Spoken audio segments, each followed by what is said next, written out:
Hi everyone, it's Anne, and today we're going to do another card making tutorial so you can send cards in to our seniors to go in their Meals on Wheels packages. I'm starting with a blank card that I got in a blank card kit. It also came with envelopes just at a craft store. They're very cheap, easy to pick up. And speaking of this pad of paper, I also picked up at Michael's craft store. I think it was $10 maybe. It comes with 48 full color sheets. You can find them in the scrapbooking section. I use them for a lot of different crafts other than scrapbooking, so I recommend picking up a pad. I'm going to be cutting out different parts I find interesting in this decorative paper to glue in place on the blank cards. So I'm starting with this one that just says hello and has butterflies, and then picking a decorative trim out of that one sheet that had lots of different stripies on it. The nice thing about these card packs is they are designed that all the color palettes work together, the designs work together, so you just find one you like and you really can't go wrong with them. So I'm placing what I think I want the stripe to go down at the bottom and at the top to kind of frame the hello piece. So I'm marking off where it will hit and then doing it again at the top so I can cut it out and it will fit perfectly.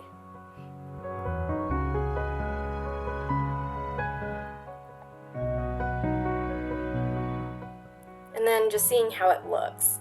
Another option is you could always pick up some washi tape. They have an infinite amount of patterns and designs, and they're also really inexpensive as well. So I've got my Elmer's glue all, which I highly recommend if you do any sort of crafting. It holds almost everything. And then I'm going to brush it out just so it doesn't get bumpy, you know, when the liquid gets trapped under the paper and it looks a little weird. So I'm just smoothing that out and placing it down and firmly pressing for a few seconds to make sure it sticks. Doing the same with the top stripe.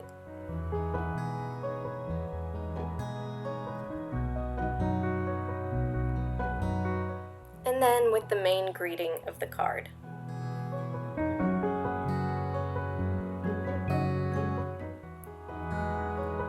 There was another page that had just butterfly patterns all over it, so I'm going to cut out a couple of the blue ones since there are blue flowers but not blue butterflies on that image.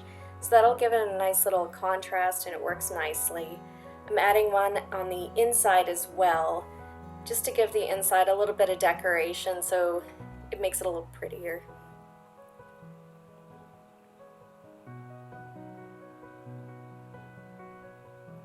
Alright, that's it for the first card design. It's super simple to put these together.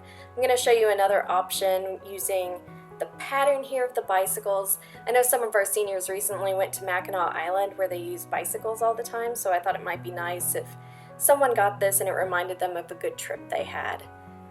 So I'm going to cut a diagonal so it'll cover a corner of the card.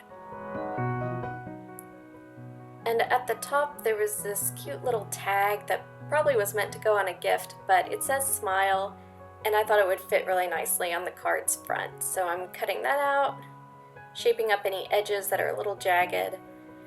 This is going to go in between the bicycles and the tag, so it'll give it a contrasting trim. So I'm just measuring that out, gluing that piece on first since I want it to be covered in the overlap.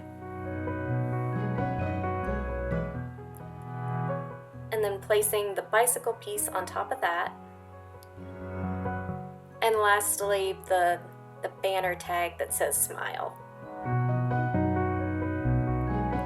And again, I wanted something on the inside to be a little decorative too, so I just cut out a single one of the bicycles and then the rest of the trim that I didn't use on the front to go on the inside.